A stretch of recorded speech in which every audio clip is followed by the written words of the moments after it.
name is Jillian Piranyon from Bachelor Science of Electrical Engineering, and today we're going to explore an interesting method for apportioning representative based on population known as the Jefferson method. But first, let's take a moment to discuss the man behind this method, Thomas Jefferson. Thomas Jefferson introduced the Jefferson method for apportionment, a systematic approach that allocates representatives based on population, ensuring a fair representation across states. He served as the third president of the United States from 1801 to 1809, focusing on reducing the national debt and promoting individual liberties, which significantly influenced American governance. He acknowledged as the principal author of the Declarations of Independence. Jefferson articulated key democratic principles that laid the groundwork for American democracy. And lastly, as one of the most influential states in shaping government, his ideas of democracy and individual rights continue to resonate in contemporary political discourse. Now let's proceed on the steps of how to do the Jefferson method. Step 1. Compute the standard divisor. So this is the formula looks like. D is equals to the total population divided by the total number of representatives. So for example, if our total population is 1 million, then while our representative is 100, so our standard divisor would be 10,000. Next, we move on to calculating the standard quota for each state. This is done by dividing each state's population by the standard divisor we just calculated. The formula looks like this. Q is equals to the population of each state divided by D. Make sure to record these quotas to several decimal places because they'll be important in the next step. Step 3. Determine the lower quotas. Now that we have our quotas, it's time to round them down. This means we cut off all the decimal parts of these quotas to get what we call the lower quotas or the initial apportionments. Once we rounded down each quota, we sum these lower quotas together. Remember, this total will always be less than or equal to the total number of representatives. Step 4. Adjusting the divisor. Here comes the crucial part. After calculating our lower quotas, we need to check if their total matches our desired number of representatives. If the total is less than what we need, we have to adjust our divisor. This is where we find what's called the modified standard divisor or adjusted divisor. To do this, we reduce the standard divisor and recalculate our quotas and allocation. Keep repeating this process until the sum of the lower quotas equals the desired total number of representatives. It's important to note that this modified divisor will be always less than our original standard divisor and may not necessarily be a whole number. So here are the few important points to remember. Always keep track of those decimal parts during calculations. They're the vital for determining how many representatives each state gets. And if you don't reach your desired total after adjusting your divisor, just simply select another modified divisor and repeat the steps 1 through 4. So example number 1. Suppose the 20 members of a committee from the 5 European countries are selected according to the population of the 5 countries as shown in the table below. So we see here that France, Germany, Italy, Spain, and Belgium with a population of 270 million and 630,000. Next is 225 million and 200,000. Third is the 166 million and 300,000. Fourth, 126 million and 500,000. And lastly, 130 million 800,000 with a total of 902 million and 430,000. Step 1. Compute the standard divisor. So just divide the total population of the 5 countries divided by 20. So the total standard divisor would be 45,121,500. So let's proceed on the step 2. Let's calculate the standard quota for each country.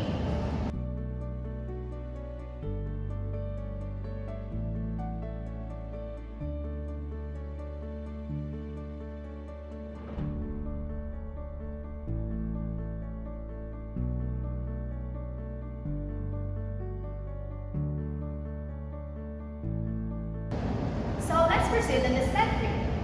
Round the standard quotas down and add these quotas to find the desired total number of allocation. So we just simply put the whole number and disregard the decimal parts. So it would be 5, 4, 3, 2, and 2, and add them all to get the total desired number of allocation. So the sum would be 16. Since our desired total number of allocation is 20, so let's repeat the step again from step 1 to step 4. Since our first standard divisor is 45,121,500, let's reduce it into 40,250,000. So this is what we call the modified standard divisor. So let's calculate it to get the standard quota for each country.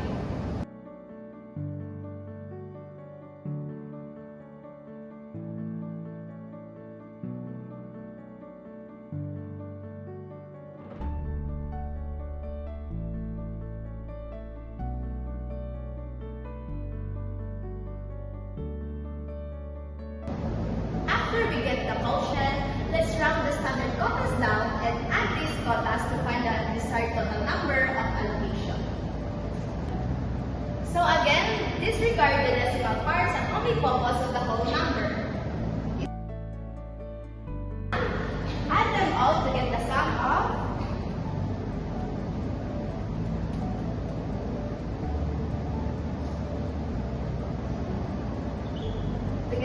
of 80.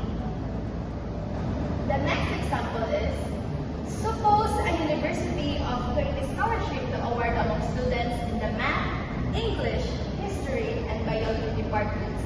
The number of students in each major as it follows.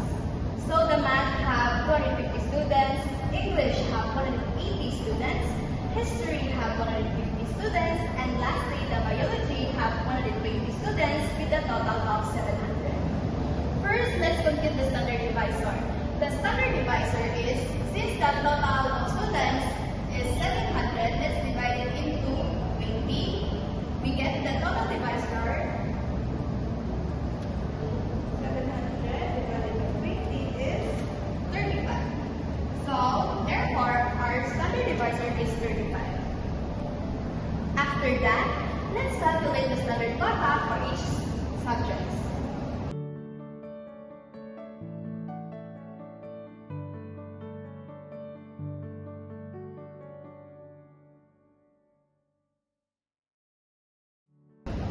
After that, let's proceed on the step 3 and round the standard quotas down.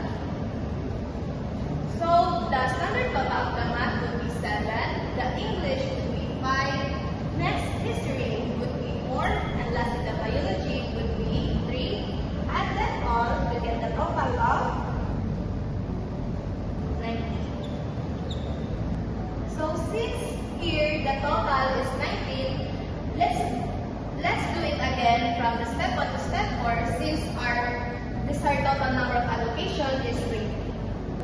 So let's divide the modified standard divisor on the total number of students of each subject.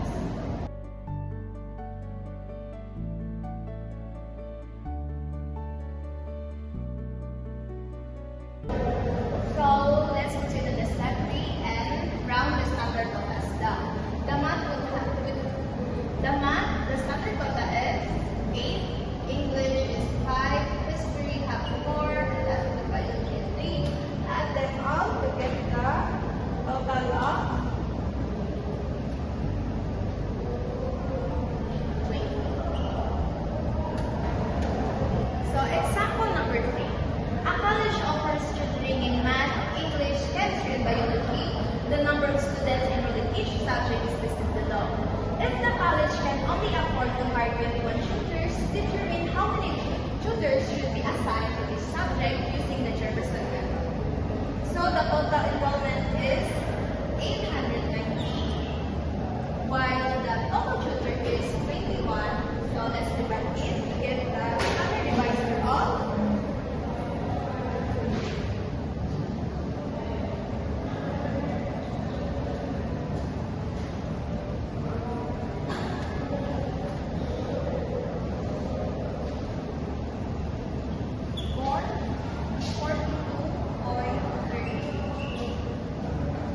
So after that, let's calculate the standard quota for each subject.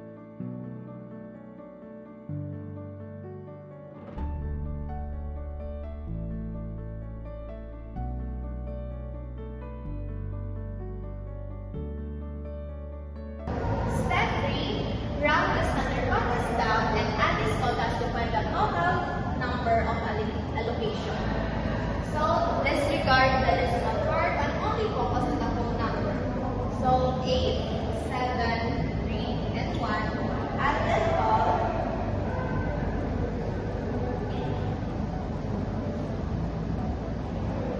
To get the total of 19. Again, we didn't reach the desired total number of allocation, so let's proceed the whole process. So our standard divisor before is 42.38. Let's reduce it into 40. And after that, let's calculate it for the standard quota. So let's calculate the standard quota for each subject. Then,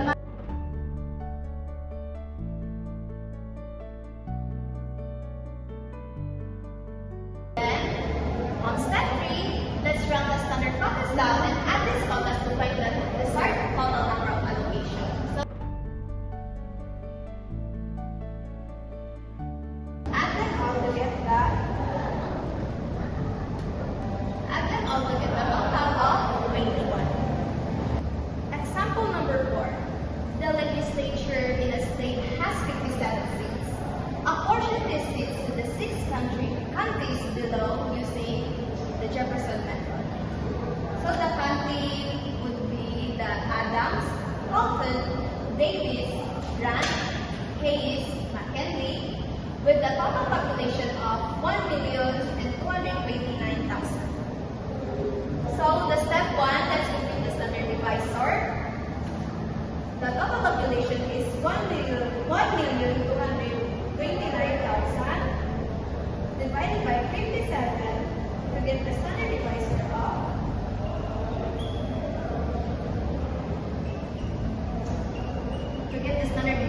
21,561.40. Then let's calculate the standard quota for each county.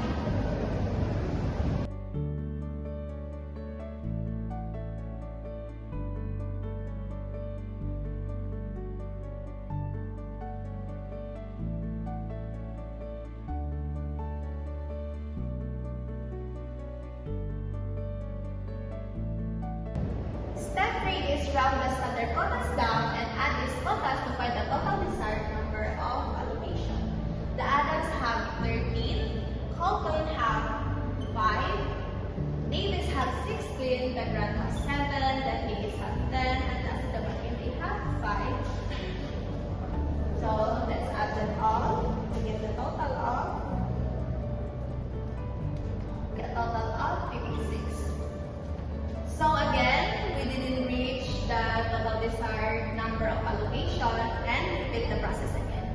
So the standard divisor first, we have the 21,561.40. Let's reduce it to 20,300.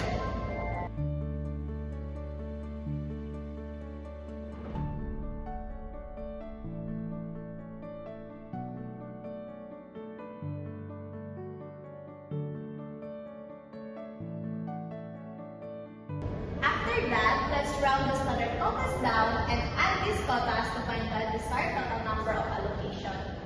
The standard quotas added is 13, while the Fulton is 5, the Davis have 17, the Grant have 7, the Hayes have 10, the McKinley have 5.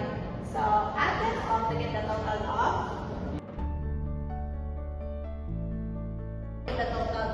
57.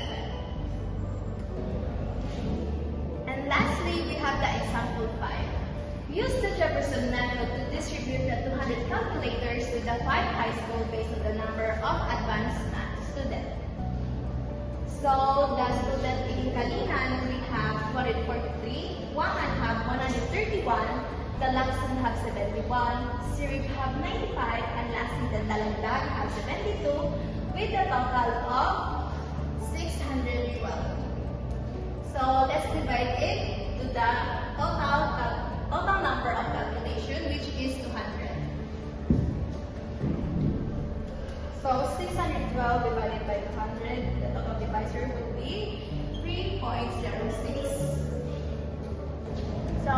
calculate the standard quota for each high school.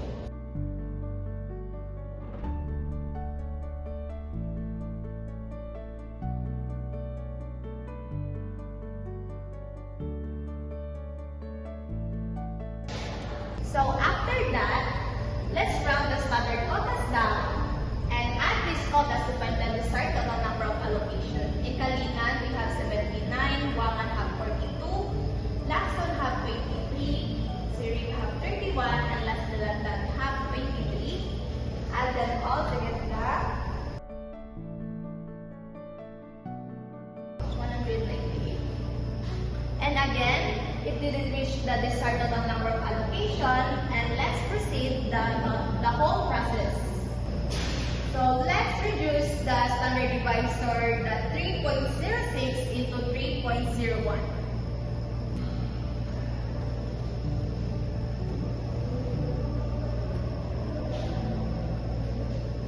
So let's calculate it. The Kalinan have 80.73, while the Wangan have 43.52. Next is Lacson, have 23.58, and lastly, the fourth one is Sirig,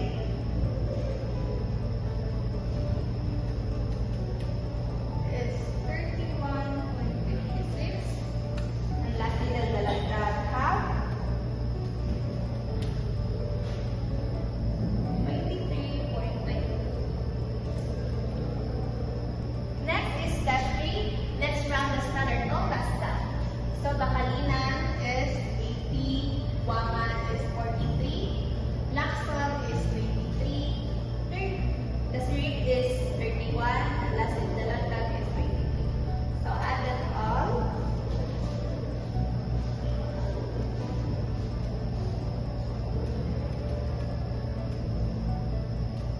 Add them all to get a total of 200. So what is the difference between the Jefferson method and the Hamilton method?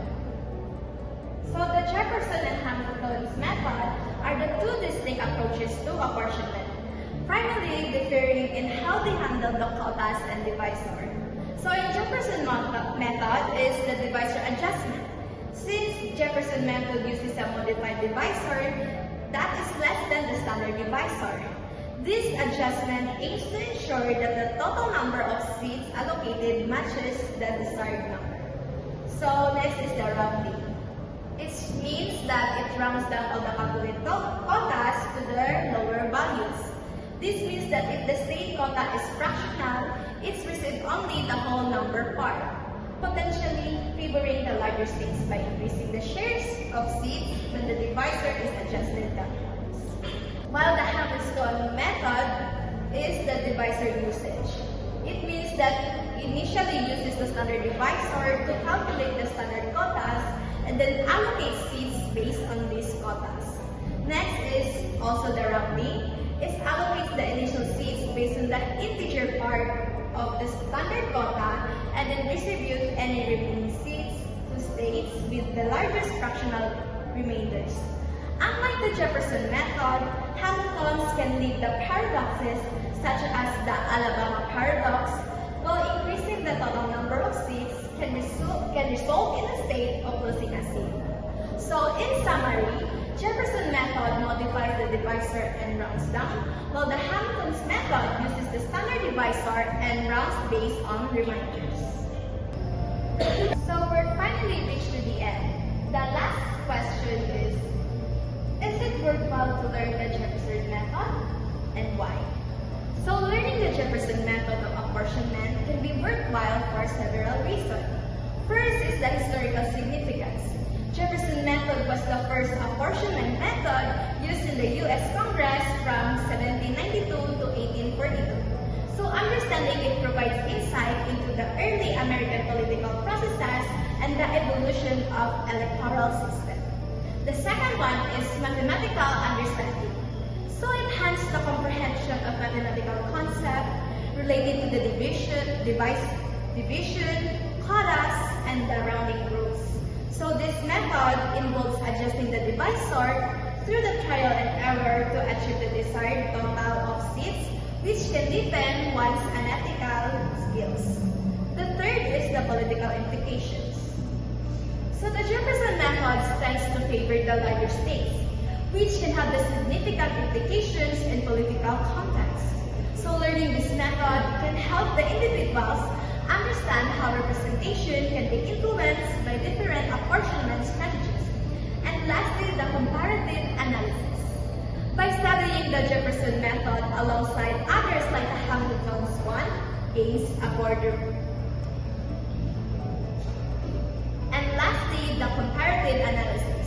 By studying the Jefferson method alongside others like the Hamiltons, one gains or border perspective and apportionment methods and perspective advantages and disadvantages also, including the potential paradoxes that may arise from each approach. So overall, mastering the Jefferson method, enriching knowledge in mathematics, history, and political science, making it valuable skills in various fields. So that will be all. Thank you. So I hope you learned from it. So